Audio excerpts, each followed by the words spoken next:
아멘. 좋으신 주님을 찬양합니다. 우리 좌우 앞에 있는 분들과 인사를 나눕니다. 반갑습니다. 환영합니다. 축복합니다. 오늘도 새벽전을 찾으신 여러분들 가운데 하나님의 은혜와 사랑이 넘치시기를 축복합니다. 우리 그런 기대를 가지고 역대하 24장 말씀 함께 나누도록 하겠습니다. 이제 참 기적적으로 7살에 이제 요아스가 왕이 됩니다.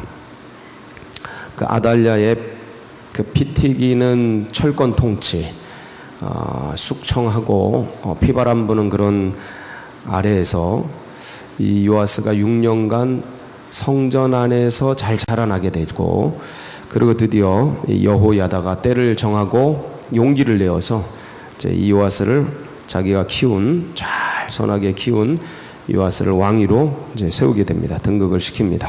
그리고 아달랴를 제거하게 되죠. 그래서 이제 드디어 하나님의 나라가 복권이 되고 유다 왕국이 다시 이제 세워지게 됐습니다. 그 피의 흐름, 씨의 흐름, 이 족보의 흐름이라고 하는데, 톨레도시라고 하는데, 이 계보가, 여자의 후손의 계보가 이제 계속해서 이어지게 됐습니다. 자, 그래서 이제 요아스가 7살에 왕위에 올라가가지고 40년간 이제 통치를 하게 됩니다. 그런데 이 요아스가 통치를 잘 하다가 어느 순간 변질이 됩니다.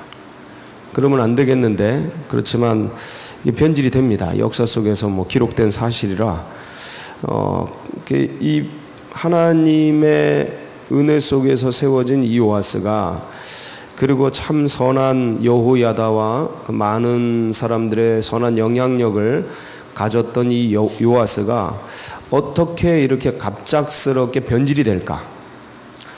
하나님을 떠나버리고 바알과 아세라를 섬겨버리잖아요. 이거는 변질을 너무 변절이죠. 배신이죠. 이게 뭔가, 이게 간첩도 아니고 뭐지? 이게 뭘까? 이걸 이제 우리가 파악해야 돼요. 오늘 이 본문 속에서 이게 왜 우리 자녀들이 부모의 선한 뜻과 이 참 신앙과 이런 것들을 잘 본받아서 잘 자라나야 되는데, 어느 때 중학교 아니면 고등학교, 대학교 이건 또 애들은 또 변질이라 그러면 안 되잖아. 이게 왜 갑자기 하나님을 떠날까? 마음이 바뀔까? 왜 부모의 선한 뜻을 안 쫓아가고 딴 걸 쫓아갈까? 세상을 쫓아갈까? 똑같은 얘기죠. 요걸 보면서 이제 그걸 보는 거예요. 그런 장면들을. 왜 교회에 온 분들이 5년, 10년, 15년, 20년 잘 믿다가 어느 순간 삐져가지고 딴 걸 쫓아갈까? 이게 뭘까? 이 원인이 뭘까? 오늘 이제 그거를 우리가 딱 파악하고 이제 그거에 대한 대안을 세우고, 그러면 이제 오늘 새벽에 이 말씀 앞에 하나님이 세워주신 이유와 뜻을 이제 누리고 가는 거예요. 캐치하고 가는 거예요. 가지고 가는 겁니다. 오늘 이 말씀이 여러분 가슴에 깊이 새겨지길 축복합니다. 그래가지고 이제 요아스가 왕이 돼서 열심히 이제 2절이죠. 2절. 이 요아스의 전반부, 요아스의 통치기, 그거를 잘 전반부 통치기를 정확하게 설명해 주는 말씀이 2절입니다. 시작. 제사장 여호야다가 세상에 사는 모든 날에 요아스가 여호와 보시기에 정직하게 행하였으며. 자, 보세요. 요아스가 여호와 보시기에 어떻게 했어요? 정직했습니다. 잘 통치를 했어요. 하나님을 잘 따랐어요. 언제까지? 이게 중요해요. 이게 처음부터 끝까지 맡은 사명을 가지고 기쁘게 온전히 즉시 끝까지 갔어야 되는데, 그게 아닌 거예요. 그게 아니고 언제까지? 여호야다가 세상에 살아있는 동안, 이때까지. 그때 어떤 일들을 했어요? 하나님 보시기에 4절, 제일 큰 일이 4절입니다. 시작. 그 후에 요아스가 여호와의 전을 보수할 뜻을 이게 여호와의 전이 그 앞선 아버지, 할아버지 이때에 이제 이게 망가졌단 말이에요. 아버지 때에 이게 다 망가지고 무너지고, 그래가지고 이제 바알과 아세라를 섬기는 그러한 전이 돼버렸어요. 그릇들도 거기다 다 쓰여지고, 그리고 막 회파하고, 하나님의 전을 회파하고 부셔버리고, 그래서 이제 그것들을 중수할 계획을 세우고 이제 헌금을, 예물을 모은 거죠. 예물을 모았어요. 성전세를 모은 거죠. 이 모세의 율법 중에 하나가 이제 성전세 1년에 내는 건데, 그것들을 모으고, 그래서 그걸 가지고 이제 하나님의 전을 잘 중수했다. 그리고 그 남은 돈으로 그릇들을, 성전 용기들, 그런 것들을 잘 만들어서 하나님을 잘 섬겼다. 이게 제일 큰 요아스의 행적입니다. 그러고 나서 여호야다가 나이 130세에 어떻게 됩니까? 소천하게 됩니다. 그래서 이 여호야다는 일반 임금, 그러니까 이스라엘의 왕급의 대우를 받아요. 그래서 어디에 묻히냐면 16절, 무리가 다윗성 여러 어디에다? 왕의 묘실 중에 장사해요.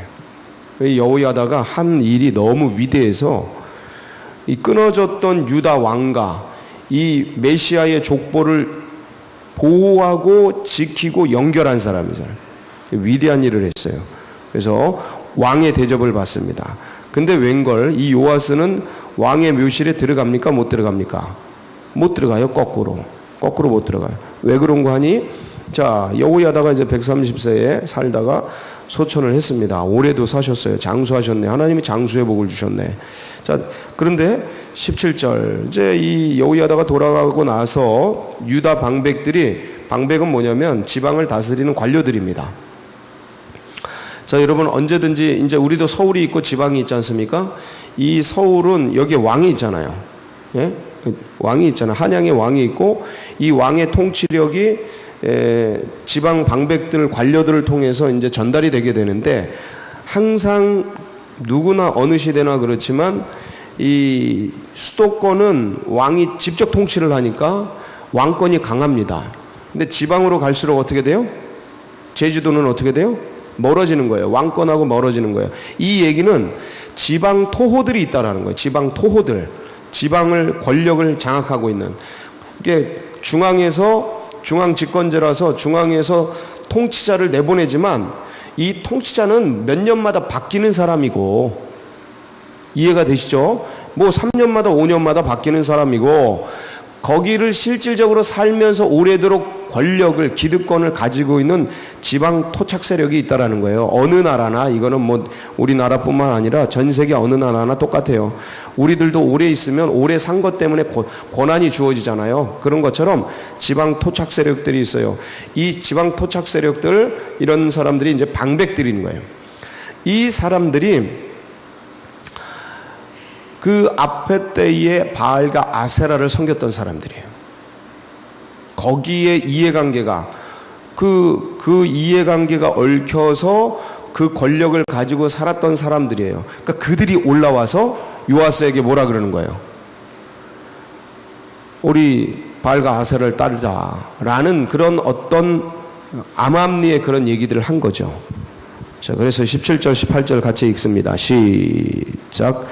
여호야다가 죽은 후에 유다 방백들이 와서 왕에게 절하매 왕이 그들의 말을, 잠깐만, 여기 왕이 뭐하고 그들의, 이게 뭐냐면 귀로 들었다 이게 아니고 그 말을 쫓았다 이 얘기예요. 순종했다, 따라갔다 이 얘기예요.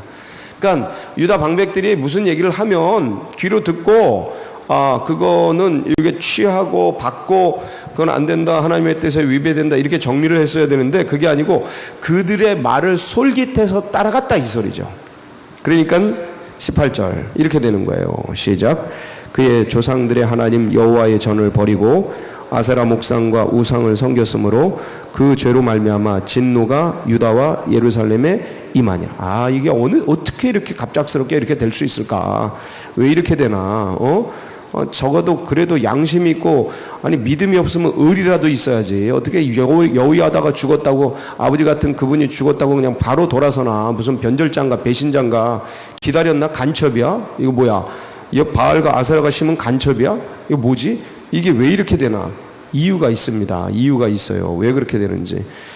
근데 어쨌든 이렇게 변질이 되니까 하나님의 사람들이 가만히 있습니까? 가만 안 있지. 선지자가 일어나서 경고하는 거예요. 그게 19절이에요.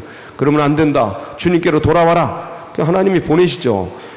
하나님의 마음을 받은 자들이 불의를 보고 일어나는 거죠. 막 일어나는 거예요. 일어나야 됩니다. 일어나야 돼. 일어날 때가 됐어요. 깨어라, 일어나라, 빛을 발하라. 그럼 막 진리가 무너지는 거, 하나님의 나라가, 하나님의 핏값으로 세워진 이 나라, 이 자유민주주의가 무너지는 이걸 보는 거야. 바알과 아세라가 득세하는 그런 세계로 바꾸려는 왕의 이 나쁜 짓을 보면서 왕이면 단가? 그런 게 어딨어. 일어나가지고 막 싸우는 거예요. 선지자들이 일어나서 막 싸우는 거, 경고하는 거야. 근데 들어요, 안 들어요? 안 들어. 19절. 경고하였으나 듣지 아니야. 그러니까 더 센 사람이 나오는 거야. 누구? 여호야다의 아들. 130세 살았어요. 그럼 여호야다의 아들이 몇 살쯤 됐을까요? 제가 보기엔 100살은 됐을 것 같아. 아닌가요? 한 100살은 됐을 것 같아. 완전 장로. 그리고 이 관록이 묻어나는 여호야다의 아들이잖아요. 손주가 아니고. 여호야다가 그 옛날에 일찍 낳잖아요. 결혼을 하고 일찍 낳잖아요. 그러니까 한 100살 되는 그분이 하얀 수염 싹싹 날리면서 와가지고 요아스에게 와가지고 완전 여우야다 같은 거 아니에요? 여우야다 같은 분, 껍데기가 여우야다 같은 그 모습을 보면서 좀 감동해가지고 탁 돌아서야 되는데 그 하나님의 명령을 왜 속히 떠나서 이렇게 되느냐? 돌아와라, 형통하지 못할 거다. 막 이게 야단치면서 당신이 여호와를 버렸으니 여호와도 당신을 버릴 거다.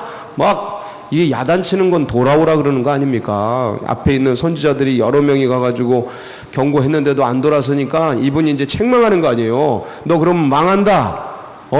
이 몇 살 먹지도 않은 어린애 정신 차려라. 왕이면 다냐? 이 나쁜 놈아, 이런 소리야 이게. 정신 차려. 지금 뭐 하는 짓이야? 어떻게 핏값으로 세운 나라인데 네 따위가 이런 걸 이렇게 막 말아먹어, 이 나쁜 놈아. 막 그러면서 이거 책망하는 거예요. 예, 이거 용어가 그런 용어만 안 썼을 뿐이지, 이거 막 하는 거예요. 제가 진짜 전문 용어를 쏟아내고 싶어요, 이런 때는. 그럼 막 하는 거예요. 근데 들어요, 안 들어요? 쳐 죽입니다. 그 할아버지를 돌로 쳐 죽여. 이야, 막 간 거, 이건 끝까지 간 거예요. 자, 22절. 죽을 때 신어야 주옵소서. 그러니까 이제 1년, 돌아가시고 1년 뒤에 아람 군대가 쳐들어와가지고 아람 군대가 쥐씨할 만큼 왔는데 24절 보세요. 아람 군대가 적은 무리로 왔으나 여호와께서 심히 큰 군대를, 이 이스라엘 큰 군대를 박살내버려요. 이게 징계죠. 하나님의 징계. 그리고 요아스가 거기서 전쟁하다가 어떻게 돼요? 부상당해. 보세요. 중상당해. 중상. 25절. 요아스가 크게 부상하며. 그 치료하는데 그 옆에 있던 신하들이 어떻게 해요? 여호야다의 아들들의 피로 말미암아 반역해서, 신하들이 반역해서 죽여버려요. 이렇게 볼장이 끝나네. 왕들의 묘시에 장사되지도 않아. 이렇게 해서 이제 요아스의 인생이 끝나게 됩니다. 자, 보세요. 그러면 왜 요아스는 그렇게 신실하게 주님을 잘 따르고 여호와의 전을 보수하고 아세라 목상 그런 아세라 바알 이런 것들 다 치워버리고 그랬던 사람이 이렇게 갑자기 돌아서서 아세라와 바알을 쫓아 하나님을 떠나 그렇게 됐을까? 여러분, 사람들은요, 자기가 권력이 있을 때, 없을 때는 조용히 따라갑니다. 힘이 없을 땐 조용히 따라가요. 근데 힘이 생기면 어떻게 돼요? 자기 뜻대로 하려고 그래요. 자기 뜻대로. 어릴 때는 부모님 말씀을 잘 듣다가 중고등학교 시절이 되면 힘이 세지잖아.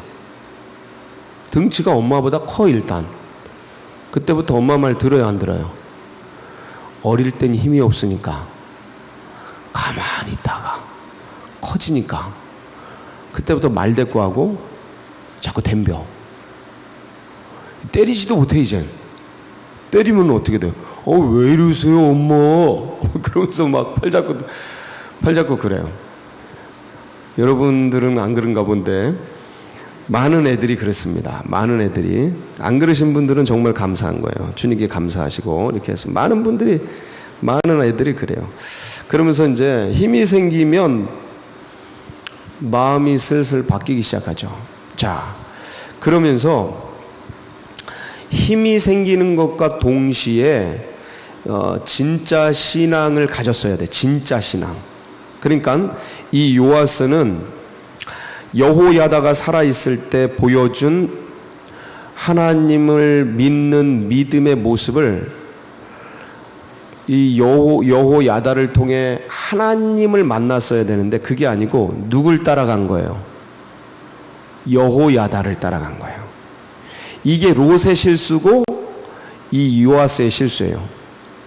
롯이 창세기 12장 1절에서 5절 6절 말씀을 보면 아브라함은 하나님의 뭘 따라가요? 말씀을 따라가요. 롯은 아브라함을 따라가요. 어릴 땐 괜찮아요. 어릴 땐 원래 사람 따르는 거예요. 그 사람의 영향을 입는 거예요. 이건 자연스러운 거예요. 진리예요, 진리. 하나님이 자연 진리 속에 묻어둔 그러한 어떤 영적인 체계예요. 어릴 때는 보호 차원에서 그렇게 사람 속에서 하나님을 만나는 거예요. 사람을 따라 만나는 거예요. 그게 부모가 됐든 목사가 됐든 전도사가 됐든 교사가 됐든 어릴 때는 사람을 통해 하나님의 어떤 진리들을 대하는 거예요. 그래서 그렇게 자라나죠. 요아스도 그렇게 자라난 거죠. 자연스럽죠. 자, 근데 일단 성인이 되고 어느 때가 되면 여호야다 너머에 있는 누굴 만나야 돼요? 하나님을 만나야죠. 내 부모님 보호 아래에서 자라나는 건 은혜예요. 근데 때가 되면 이 부모님 너머에 있는 누굴 만나야 돼요? 하나님을 만나야죠. 근데 부모님만 바라보고 부모님 말씀만 듣던 사람들은 변질되는 거예요. 왜냐면 사람이 완벽하지 않거든요. 의식이 크고 나이 15살 넘으면 의식이 커버립니다. 사춘기가 지나기 때문에. 그 눈으로 보면 허점투성이거든요. 부모님 말하는 거랑 행동하는 거랑 다르고 신앙하는 거랑 집에서 생활하는 거랑 다르고 이걸 다 알아버리는데 어떻게 그 부모님을 따릅니까? 근데 그 부모님 밑에 있던 얘들이 바뀌기 시작하는 거죠. 이해가 됩니까 이게? 사람은 완벽한 사람이 없어요. 저도 그렇고 누구나 다 똑같아. 그러니까 이 부모님을 신으로 안다고요. 애들은 어릴 때 하나님으로 안다니까요. 근데 이게 자라면서 사춘기를 지나면서 이 부모님 너머에 부모님을 그 어려운 환경 속에서도 부모님 되게 한 하나님을 바라봐야 되는데 계속 부모님 바라보고 엄마 아빠 바라보고 있다니까요. 그러면 애들이 바뀌는 거예요. 변질되는 거예요. 이 요아스의 실수는 뭐냐? 여호야다가 부모처럼 아버지처럼 요아스를 키워오고 신앙적으로 지도해주고 지켜주고 그래서 성전 준수할 뜻도 중수할 뜻도 품고 하나님 나라를 향해 비전도 품고 그랬는데 이 요아스가 여호야다를 바라보기만 한 게 문제라는 거예요. 여호야다를 여호야다 되게 한 누구? 하나님을 따라가야 되는 거예요. 하나님. 여러분들 이 실수하면 안 돼요. 여러분도 이 실수를 하면 안 돼. 담임 목사를 따르면 안 된다고. 담임 목사는 가이드라고. 가이드. 원로 목사를 따르면 안 된다고. 가이드라고. 근데 거기 있길 즐겨 한다고요. 편리하니까 다 해주잖아. 입에다 똑똑 넣어주잖아. 이렇게 아주 그냥 새벽에 다 풀어가지고 그냥 쏙쏙 넣어주잖아. 고민 안 해도 되잖아요. 내가 깊이 묵상 안 해도 되잖아. 말씀 연구 안 해도 되잖아. 그러니까 담임 목사 수준밖에는 못 가는 거예요. 아니 그거 떠먹여주는 것 그냥 잠깐 스킵하고 그냥 은혜 받고 깨달았다 이게 은혜야. 지금은 깨달았다 이게 은혜야. 깨달음의 종교가 돼버려서 어느 순간 기독교가 불교가 돼버려서 어느 순간 깨달음의 종교. 이 의식에서 깨달았다 이게 은혜야. 그런 게 은혜가 아니에요. 예수를 만나는 게 은혜예요. 살아있는 예수를 만나는 게 은혜라니까. 내 생각이 모르는 걸 깨달았다. 그 다음에 아는 건데 더 깊은 걸 깨달았다. 이 깨달음이 은혜가 아니에요 원래는. 근데 이걸 다 은혜로 알고 있어요. 그러니까 이 말씀을 통해 좀 더 들어가서 예수를 나의 예수를 만나요. 나의 예수. 그러니까 이전의 선지자, 예언자, 부흥 강사 이거 전부 예언자들이 기록한 거죠. 이 예언자들이 만났던 그 하나님, 목사, 전도사, 원로 목사, 담임 목사, 부모, 그 옆에 있는 교사, 이렇게 전도사 쫙 이건 전부 등불 안내자예요. 안내자. 안내자, 여러분을 안내하는 안내자. 그러니까 이분들을 통해서 이분들에게 이게 보여주신 그 하나님을 통해서 누굴 만나야 돼요? 나를 통해 나를 만나면 돼요. 담임 목사를 만나면 담임 목사 안에 있는 하나님을 만나요. 하나님. 그러니까 내 하나님을 만나야 돼. 내 하나님. 그때까지 우리는 가이드 역할을 하는 거야. 가이드요. 어린 신자들 가이드. 한 10년, 20년 예수의 도를 닦았으면 진짜 예수의 도인이 돼요. 도인. 인격, 언어, 성품, 전도, 봉사 이런 거에 어른이 돼야 되는 거예요. 어른, 성인, 거룩할 성, 이룰 성 둘 다 돼야 되는 거예요. 성인이 될 뿐만 아니고 진짜 거룩한 성인이 되어지고 예수의 도의 장인이 되어지고 해야 돼. 근데 그게 왜 안 되냐? 사람 보니까 그래. 사람. 그럼 거기에 딱 갇히는 거예요. 그리고 어떻게 이게 100%를 다 먹어요? 안 돼요. 10%도 먹기 힘들어요. 그러니까 안 되는 거예요. 이걸 가지고 떠먹여주는 요걸 가지고 내 하나님을 만나야 돼. 더 깊은. 그러면 오히려 더 깊은 연대가 생겨요. 그러면 목사님 혼자 개별적인 독립군 되는 거 아닙니까? No. 하나님을 안 사람들은 그렇게 안 움직여요. 하나님을 아버지라고 부르는 사람들은 교회를 어머니로 섬깁니다. 그리고 교회의 담임 목사를 나이가 어리든 젊든 실력이 있든 없든 귀하게 여겨요. 이게 하나님을 아는 분들의 특징이에요. 여호야다 보세요. 어린애 잘 모시잖아요. 끝까지, 죽을 때까지. 이게 하나님의 사람들이에요. 잘 모신다고요. 그 상관없이. 그렇게 하나님의 나라가 번성해 가는 건데, 이게 이제 거기서 멈춰버리는 거야. 사람에서 멈춰버리는 거야. 그러지 마라. 그 사람 너머에 있는 그 하나님을 만나야 된다. 그래서 오늘 요한복음 5장 33절 35절 보면 우리에게 참 좋은 교훈의 말씀이 있어요. 같이 읽습니다. 시작. 너희가 요한에게 사람을 보내매 요한이 진리에 대하여 증언하였느니라. 그러나 나는 사람에게서 증언을 취하지 아니하노라. 다만 이 말을 하는 것은 너희로 구원을 받게 하려 함이니라. 요한은 켜서 비추이는 등불이라. 너희가 한때 그 빛에 즐거이 있기를 원하였거니와. 자 보세요. 요한은 뭐라고요? 켜서 비추이는 등불. 등불이 역할이 뭐예요? 밤에 내 목적지를 밝혀주는 빛 역할을 하는 거죠. 깜깜한 밤에 목적지를 비춰주는 빛 역할을 하는 게 뭐예요? 등불. 그게 뭐다? 요한이다. 그게 담임 목사다. 그게 원로 목사다. 그게 부흥 강사다. 그게 예언자들이다. 그게 선지자들이다. 그게 전도사들이다. 그게 스승들이다. 그게 켜서 비추는 등불들이에요. 우리는 너희가 한때 그 빛에 어릴 때 있는 거예요. 어릴 때 그 빛에. 그러나 자라나면 이제 그 목적지를 딱 붙드는 거죠. 예수 그리스도. 이 뒤에 예수 그리스도가 나와요. 예수 그리스도. 그 등불에 만족하지 말아라. 어느 빛으로 가라? 태양빛으로 가는 거예요. 태양빛. 나의 하나님, 나의 주님 예수 그리스도. 그분을 꼭 붙들고 오늘도 달려갈 길을 달려가는 은혜가 있기를 축복합니다. 같이 기도하시겠습니다. 여러분, 그 주님을 묵상하는 사순절 19일째입니다. 잊지 마시고 사순절의 의미를 놓치지 마세요. 이 시대가 닿고 이런 것들이 퇴색이 됩니다. 여러분, 주님을 계속 묵상하시고 여러분이 계속 기도해 주셔서 강삼래 권사님 큰아들 유승택 성도 황달 수치가 떨어져서 이제 어제 시술을 했습니다. 결과는 제가 보고 받지를 못했는데 오늘 또 이제 알아서 내일 전달해 드리겠습니다. 이 간암 걸린 분이 황달 수치가 떨어지는 건 정말 큰 은혜입니다. 기도해 주셔서 감사하고 여러분은 기적의 소식을 듣는 겁니다. 계속해서 기도를 부탁드립니다. 그 시술하고 수술한 부위가 잘 치료되고 회복되고 간암이 떨어지도록 치료되도록 그리고 그 영혼이 하나님 앞에 돌아와서 하나님 잘 섬기도록 끝까지 기도해 주시고 그리고 부활절에 온 성도님들이 함께 예배드리는 그런 복된 역사가 있도록 부활할 수 있도록 기도해 주시고 이 나라 민족 또 서울제에게 나가는 앞길 여러분 각자의 기도 제목 붙들고 우리 주여 한번 부르고 기도하며 나갑니다. 부르짖습니다. 주여